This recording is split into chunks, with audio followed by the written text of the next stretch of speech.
je suis Apar Salvata. Je suis élue CGT et membre du collectif Monoprix CGT. Je travaille à Paris 15e, j'habite à Anières-sur-Seine. Voilà, je suis avec Rachel Pépé depuis des années. Depuis des années, on se connaît, depuis des années, on lutte ensemble. Et nous, notre lutte, elle est un peu, comment on dit ça, quand j'entends les camarades parler, j'ai l'impression qu'ils parlent de nous, mais dans un autre sens. C'est-à-dire que nous, notre lutte, elle a commencé pendant la pandémie du Covid-19, tout au début, parce qu'on travaille dans l'agroalimentaire. Quand on travaille chez Monoprix, on travaille dans l'agroalimentaire. Ce qui dit agroalimentaire, c'était les produits de première nécessité par rapport à la Covid-19, c'était les essentiels qui restaient ouverts, qui travaillaient. Tout ce qui était prêt à porter était fermé, tout ce qui était produits cosmétiques était fermé, mais les produits alimentaires, tout ce qui était Carrefour, Auchan, Monoprix ou peu importe, était ouvert. Donc nous, on continuait à travailler malgré la pandémie, malgré la contamination du Covid. On recevait du monde, on n'était même pas protégé dans les premiers instants par rapport au Covid. Quand on réclamait, on nous disait « Ah oui, on a commandé, mais ça arrive, mais ne vous inquiétez pas, ça va arriver. » On a des camarades qui ont été malades, ça personne n'en parle. Ils ont étouffé l'affaire. Et pour faire mieux, pour nous montrer à quel point on était essentiel, ils sont allés jusqu'à dire, quand M. Bruno Le Maire a annoncé que les entreprises devraient récompenser les travailleurs qui étaient sur le terrain pendant la pandémie du Covid en leur octroyant une prime de 1 000 € à 2 000 €. Les groupes comme Carrefour et autres se sont portés tout de suite sur l'échelle des délais en disant ben oui, c'est normal, on va leur octroyer la prime, il n'y a pas de problème. Monoprix s'est aussi mêlé dans la danse, hein. Ils n'allaient pas rester derrière. Donc ils se sont mêlés dans la danse en disant oui, on va octroyer la prime. Mais au final, la prime, pour l'octroyer, quand ils ont fini de faire leurs calculs morbides, parce que c'est des calculs morbides qu'ils ont fait au sein du siège, quand ils ont fini de faire leurs calculs qu'ils ont eu, en fin de compte, 1 000 € par salarié, ça fait beaucoup. Ça fait beaucoup d'argent qui va sortir de leur prime personnelle, parce que les cadres s'octroient des primes que nous, les salariés sur le terrain, on n'avait pas droit, auxquelles on n'avait pas droit. Donc, pour s'octroyer ces primes, il fallait trouver la solution, faire un calcul et puis baisser la masse salariale. Voilà d'où vient le manque de personnel dans les magasins Monoprix. Donc, qu'est-ce qu'ils font? Dans un premier temps, ils liquident tout ce qui était étudiants, travailleurs étudiants. Vous voyez bien que depuis la Covid, qu'on a liquidé tous les travailleurs étudiants, vous voyez bien que les étudiants ils font la manche dans les banques alimentaires.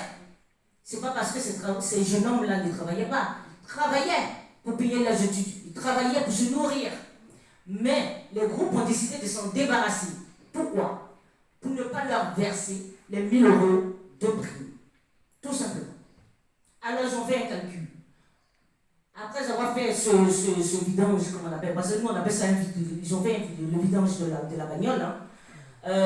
Ils ont décidé de revoir la manière dont ils vont octroyer cette prime de 1 000 € aux salariés. Alors qu'est-ce qu'ils ont fait? Ils ont décidé de l'octroyer au prorata du temps de présence. Donc voilà, prorata du temps de présence. Donc c'est-à-dire qu'une personne qui travaille à 35 heures, qui est là tous les jours, pourra toucher les 1 000 €. Mais attention à celui qui travaille à 35 heures. Il n'a pas le droit de s'absenter, il n'a pas le droit d'être malade, il n'a pas le droit d'être en vacances, et il n'a pas le droit d'avoir une urgence quelconque.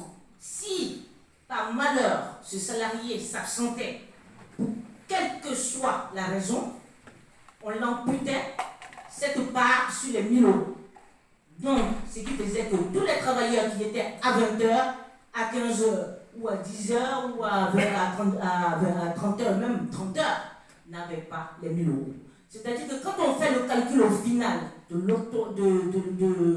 du nombre des salariés qui ont touché les 1000 euros, il n'y a pas plus de 8% sur toute la France. Il n'y a pas plus de 8% des salariés sur toute la France. Ça n'existe pas. Pratiquement pas. Alors nous, on leur a posé la question. Est-ce qu'il y a une heure pour attraper le Covid? Y a-t-il une heure pour attraper le Covid? C'est-à-dire que celui qui travaille qui a un contrat de 20 heures, ou qui travaille de 8 heures à 20 heures, ou qui travaille de 8 heures à 18 heures, il n'a pas le droit à la prime de 1000 euros parce qu'à ces moments précis, c'est-à-dire que de 8 heures à 20 heures, il n'attrapera pas le Covid. Il n'attrapera pas le Covid. Pourquoi? Parce qu'il n'attrapera pas le Covid, donc c'est pour cela qu'on ne lui versera pas les 1000 euros.